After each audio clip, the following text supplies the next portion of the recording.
Hello student, जैसा कि हमने पिछली वीडियो में प्लान किया था कि हम डाइंग डिक्लेरेशन जो टॉपिक है हमारा, उसमें टू टाइप्स के क्वेश्चन पूछे जाते हैं। फर्स्ट हमारा डायरेक्ट क्वेश्चन होता है और सेकंड क्वेश्चन हमारा प्रॉब्लम बेस्ड क्वेश्चन होता है। तो हमने प्रीवियस वीडियो में अपना डायरेक्ट क्वेश्चन डाइंग डिक्लेरेशन पे सॉल्व किया और हम बात कर लेते हैं प्रॉब्लम बेस्ड क्वेश्चन की। तो चलिए स्टूडेंट, पहले मैं आपको क्वेश्चन यहाँ पे राइट डाउन किया हुआ है, इसका आप स्क्रीनशॉट ले सकते हैं ताकि आपको क्वेश्चन अच्छे से समझ आ जाए। और अगर कोई ये चाह रहा है कि मैं इसको डिक्टेट करूं तो I will dictate and discussion in detail also. Here the problem based question is: on the day of occurrence the witness X heard the cries of Abha and resulting out saw her laying engulfed in flames in her house. X, along with Abha's husband Sanjay, put out the flames. She was taken to nearby hospital at 9:15 p.m. and the police was informed about the accident. At 11:35 p.m., the duty doctor certified that the Abha was fit enough to make a statement. In the statement recorded by the duty doctor, Abha said that Sanjay poured kerosene oil on her and set fire to her. At 2:40 a.m., she again told her father and brother said that Sanjay had set fire to her. She died at 8 a.m. on the same day. Can Sanjay be convicted for the murder of the Abha solely on the basis of above declaration? Decide. यहाँ पे हमें ये question दिया गया है कि जिस दिन ये घटना अकरेंस हुई, जिस दिन ये अकरेंस हुआ, उस दिन विटनेस जो एक्स है उसने क्राइसिस सुनाई थी आभा की। वो दौड़ते हुए वहाँ पे गया, उसने देखा कि जो है वो आभा जो है वो एकदम जली, लेइंग इनगल्फ्ड इन फ्लेम इन हर हाउस। एक्ट और उसके जो हस्बैंड थे संजय, उन्होंने उस फ्लेम्स को पुट आउट किया।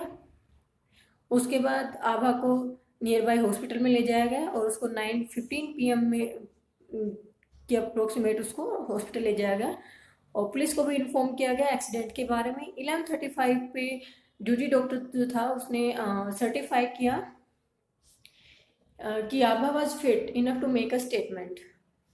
उसके बाद ड्यूटी डॉक्टर ने रिकॉर्ड की स्टेटमेंट जिसमें आभा ने कहा कि संजय ने उसके ऊपर प्योर किया केरोसिन ऑयल और उसके बाद आग लगा दी। 2:40 पे यही स्टेटमेंट उसने अपने फादर और ब्रदर को भी एक्सप्लेन की। उसके बाद 8 o'clock वो एक्सपायर हो गई, यानी कि she died at the 8 AM। तो यहाँ पे हमें जो बताना है, यहाँ पे कहा गया है can Sanjay be convicted for the murder of Abha Soli on the basis of above declarations decide. तो यहाँ पे हमारा ये 10 मार्क्स का क्वेश्चन रहेगा। तो डियर स्टूडेंट, अब मैं आंसर में सबसे पहले आपको पॉइंट टू डेवलप बताऊंगी कि कौन कौन से पॉइंट आपके माइंड में होने चाहिए ऐसे प्रॉब्लम बेस्ड क्वेश्चन के लिए, और कैसे हम उसने अपने क्वेश्चन में उनको सीरीज वाइज डिस्कस करेंगे according to the time and content. तो चलिए डिस्कस कर लेते हैं इसके आंसर को।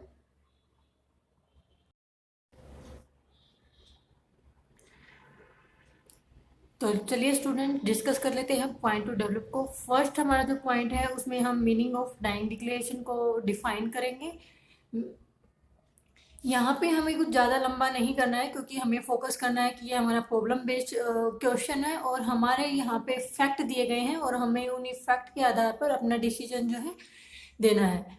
तो इसलिए हम फैक्ट को ध्यान में रखते हुए कंसाइज फॉर्म में डाइंग डिक्लेरेशन की का मीनिंग जो है वो डिस्क्राइब करेंगे।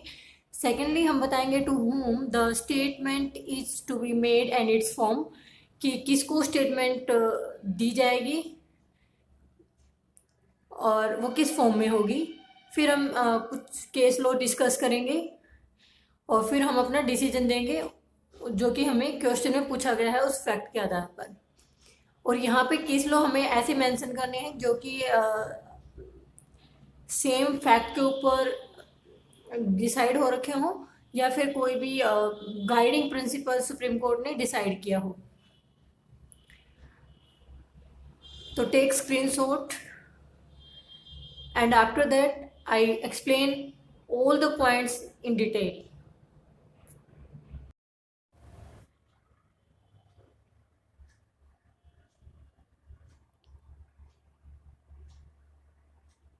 डियर स्टूडेंट, चलिए डिस्कस कर लेते हैं मीनिंग ऑफ डाइंग डिक्लेरेशन को। डाइंग सबसे पहले हम यहाँ पे डिस्क्राइब करेंगे डाइंग डिक्लेरेशन के मीनिंग को। Dying declaration is a statement is made by a person as to the cause of his death or as to any of the circumstances of the transaction which resulted in death in cases in which the cause of that person's death comes into question. ये हमारा हल्का सा meaning रहेगा। उसके बाद हम condition of admissibility को बताएंगे। यहाँ पे हम बताएंगे there are many conditions like the person making it must have died, a statement must relate to the cause of his death or the circumstances of the transaction which resulted in his death, etc. But a statement of dying declaration could to be made to any person like a doctor, a magistrate or a near relative or a friend, etc. is very essential condition.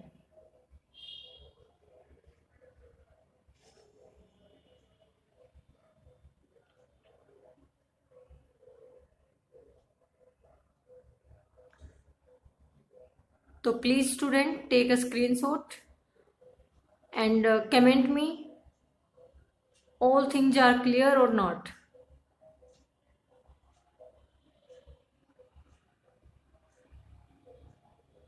I think सभी ने screenshot ले लिया होगा।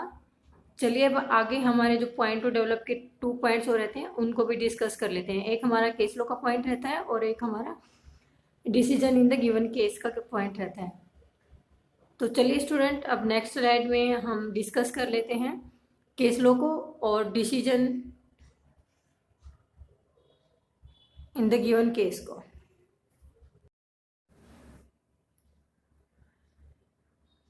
तो dear student, take the screenshot and comment me all the content of the question are clear or not. Now हम यहाँ पे 3 case law discuss करेंगे। फर्स्ट हमारा क्वीन एम्प्रेस वर्सेज अब्दुल्ला का रहेगा, सेकंड हमारा प्लाका नारायण स्वामी वर्सेज एम्प्रर का रहेगा एंड थर्ड हमारा Kushal Rao versus state of Bombay का रहेगा। यहाँ पे हम summarise in the summary form explain करेंगे कि इसमें क्या डिसाइड हुआ था। तो सबसे पहले हम बात कर लेते हैं क्वीन एम्प्रेस वर्सेज अब्दुल्ला की। In this case, it was held that no particular form of recording a statement is prescribed. The statement could be oral, written, or even verbal. यहाँ पे इस केस में ये डिसाइड किया गया कि कोई भी पार्टिकुलर फॉर्म जो है वो रिकॉर्डिंग ऑफ स्टेटमेंट प्रिस्क्राइब नहीं है। वो ओरल भी हो सकती है, रिटन भी हो सकती है और वर्बल भी हो सकती है। पागला नारायण स्वामी वर्सेज एम्परर में ये हेल्ड किया गया कि statement made by the deceased to his wife was admissible in evidence under section 332 sub clause 1 made by as circumstances of the transaction which resulted in his death. And third one is in Kushal Rao versus state of Bombay held that once that it is believed that the statement is true, consistent, coherent, it can be relied upon for conviction even if there is no corroboration. And last point हमारा रहेगा decision in the given question. तो चलिए student next slide में हम हमारे fourth जो हमारा point two develop का रहेगा उसको डिस्कस कर लेते हैं। तो चलिए स्टूडेंट तो हमारे फोर्थ पॉइंट को डिस्कस कर लेते हैं और हमारा जो फोर्थ पॉइंट था पॉइंट टू डेवलप के अंदर वो था decision of the case in question. तो यहाँ पे हम प्रॉब्लम बेस्ड क्वेश्चन का कंक्लूजन करेंगे और उसमें डिसीजन बताएंगे कि हमारा क्या डिसीजन रहेगा। तो please take screenshot of this slide also. Now I explain all the content In the light of above discussion and consideration of the facts of given problem, it appears that the statement to be true and voluntarily made, and conviction of Sanjay can be solely on the basis of it. The following facts may be noted in this regard. First point हमारा रहेगा, the statement was made at the earliest opportunity, यानी कि जैसे ही जो हमारा accident था वो कर हुआ, उसके बाद उसकी जो स्टेटमेंट है वो ले ली गई थी. सेकंड हमारा रहेगा the person making the statement, यानी कि आभा हैव डाइड. थर्ड हमारा रहेगा the statement made bye her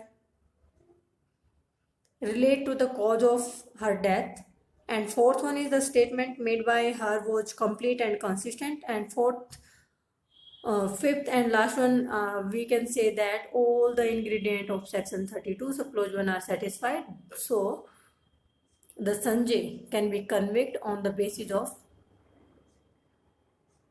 statement made by Abha.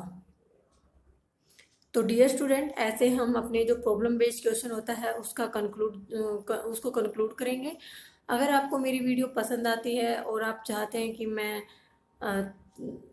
आगे इसी टाइप की कोई और वीडियो बनाऊं, तो प्लीज़ शेयर एंड लाइक